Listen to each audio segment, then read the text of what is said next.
ఇక్కడ అందరికి డిమార్ట్ తెలుసా? Yes. DMart yes. Sir next ఇంకా కొన్ని బిజినెస్ రిలయన్స్ కానీ లేదంటే బాటా కానీ ఇవన్నీ తెలుసు కదా. రైట్. అవి ఓనర్ ఎప్పుడైనా చూసినావా? లేదు. కానీ ఆ బిజినెస్ ఆ ఓనర్ లేకుండా నడిచాడు. ఆయన ఏం చేసిందంటే ఇక్కడ చాలా సింపుల్ వర్క్ చేసిండు. ఆయన టీమ్తో పని చేసిండు, అంటే నెట్వర్క్ని క్రియేట్ చేసుకుంటూ. అంటే ఏం చేసిందంటే ఇక్కడ టైంని మ్యాన్ పవర్ని మల్టిప్లికేషన్ చేసింది అనమాట. డూప్లికేషన్ చేసింది. ఎట్లా డూప్లికేషన్ అంటే ఇప్పుడు అనుకుందాం బాటా ఇప్పుడు ఎగ్జాంపుల్కి డిమార్ట్ గురించి చూసుకున్నాం. డిమార్ట్ తెలుసా? డిమార్ట్ తెలుసు. లేదంటే రిలయన్స్ ఫ్రెష్ కావచ్చు, ఏదైనా కావచ్చు. అనుకున్నాం రిలయన్స్ ఫ్రెష్ ఉన్నది. రిలయన్స్ ఫ్రెష్ అనే షాప్లో దాదాపు ఈ ప్రపంచం అంటే ఈ ఇండియా మొత్తంలో దాదాపు ఒక 1000 స్టోర్ ఉండొచ్చా? 100 స్టోర్ అయితే ఉండొచ్చా? 100 షాపులు ఉన్నాయా లేవా? 100 షాపులు ఉన్నాయి. సో ఈ 100 షాపుల ఒక్కొక్క దాంట్లో కనీసం అన్న తక్కువ 10 మంది పని చేస్తారా? పని చేయరా?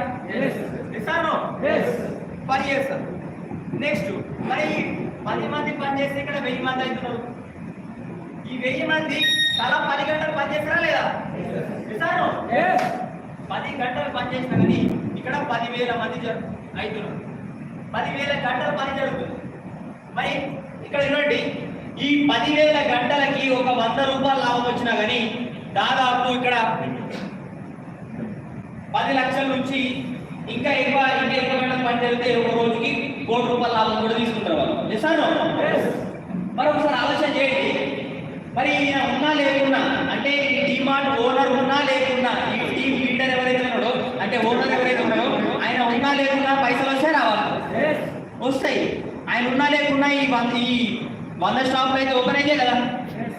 100 షాపులు ఆయన ఒక్కనే పోయి ఓపెన్ చేస్తున్న రోజు చేస్తలేడు. అందుకని మీరు టీంతో పనిచేస్తున్నాడు కాబట్టి ఆయన ఉన్నా లేకున్నా పైసలు వస్తాయి. సో అట్లా ఆయన ఉన్నా లేకున్నా ఇన్కమ్ వస్తుంది. దాన్ని ఏమంటున్నాం అంటే మనం ఇక్కడ రాయల్టీ ఇన్కమ్ అని అంటున్నాం అనమాట. ఓకే. నెక్స్ట్ సెక్యూరిటీ ఇన్కమ్ అని చెప్పొచ్చు. సో నెక్స్ట్ ప్యాసివ్ ఇన్కమ్ అని కూడా చెప్పొచ్చు. రైట్. సో నెక్స్ట్ ఇంకొకరు ఏంటంటే ఇన్వెస్ట్మెంట్ చేసి కూడా పైసలు సంపాదిస్తారు. ఇన్వెస్ట్మెంట్ సార్ కొంచెం తక్కువే. ఇన్వెస్ట్మెంట్ చేసి కూడా పైసలు సంపాదిస్తారు. ఇప్పుడు ఎగ్జాంపుల్ నా దగ్గర ఒక 1 కోటి రూపాయలు ఉన్నాయనుకోండి, ఈ రోడ్ వేయడానికి నేను ఇన్వెస్ట్మెంట్ చేస్తాను. అప్పుడు ఆ రోడ్డుకి డబ్బులు రిటర్న్ వస్తాయి రావా? ట్యాక్స్ రూపంలో రోడ్డుకి, నెక్స్ట్ టోల్ గేట్ల రూపంలో రిటర్న్ వస్తాయి రావా? ఒక బిల్డింగ్ ఉన్నది, నా దగ్గర 1 కోటి రూపాయలు ఉన్నాయి, బిల్డింగ్ కన్స్ట్రక్షన్ చేసినాం, రెంట్కి ఇచ్చినాం, ప్రతి నెల రెంట్ వస్తాయి రాదా? దాన్ని కూడా ఇక్కడ ప్యాసివ్ ఇన్కమ్ అంటున్నాం అనమాట. మరి ఇట్లా పైసలు సంపాదించేటోళ్ళు వాళ్ళని ఏమంటారు అంటే ప్యాసివ్ ఇన్కమ్ ఎర్నర్స్ అంటారు అనమాట. ప్యాసివ్ అంటే ఏంటిదంటే వాళ్ళు పని చేయలేని సిచ్యువేషన్లో కూడా వాళ్ళకి పైసలు వచ్చే అవకాశాన్ని ప్యాసివ్ ఇన్కమ్ అని అంటారు. సో ఇట్లా ప్రపంచం మొత్తం మీద ఎంతమంది ఉంటారు అంటే కేవలం 5% మాత్రమే ఉంటారు. కానీ వీళ్ళ దగ్గరనే 95% డబ్బులు ఉంటాయి. అర్థమవుతుందా? మరొకసారి ఆలోచన చేయండి. మనము లెఫ్ట్ సైడ్ ఉన్నామా రైట్ సైడ్ ఉన్నామా? ఆన్సర్ కావాలా? లెఫ్ట్ సైడ్ ఉన్నాము. మరి లెఫ్ట్ సైడ్ ఉన్నంత కాలం మన డ్రీమ్స్ ఏవైతే ఉన్నాయో, లేదు లెఫ్ట్ సైడ్ ఎవరైతే ఉన్నారో వాళ్ళ డ్రీమ్స్ అన్నీ కూడా నెరవేరుతున్నాయా?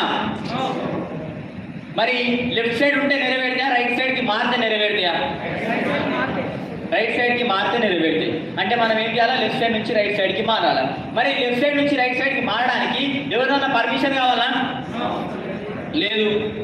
పోనీ మరి ఈ లెఫ్ట్ సైడ్ నుంచి రైట్ సైడ్ మారడానికి ఇక్కడ ఎంతమంది దగ్గర మరి ఇన్వెస్ట్మెంట్ చేయడానికి డబ్బులు ఉన్నాయి? 1 కోటి రూపాయలు, 2 కోట్లు చెక్కు తీసుకొని ఎవరైనా వచ్చినకి ఈ హాల్కి ఎవరు రాలేదా? ఓకే. అంటే ఈ పని చాలా తక్కువ మంది చేయగలుగుతారు. దీని గురించి మనం తర్వాత డిస్కస్ చేద్దాం. సో నేను చూపించే అవకాశం ఏంటంటే ఈ బిజినెస్ అవకాశం. మేము మీకు ఇక్కడికి ఒక బిజినెస్ అవకాశాన్ని చూపించడానికి మిమ్మల్ని ఇక్కడికి ఇన్వైట్ చేసినాము. సో అవకాశాన్ని ఏమంటున్నాం అంటే చెప్పాలనా? అవకాశం చెప్పాలనా? సో అవకాశాన్ని ఏమంటున్నాం అంటే కన్స్యూమర్ ఎంపవర్మెంట్ ఆపర్చునిటీ అంటున్నాం. ఓకే.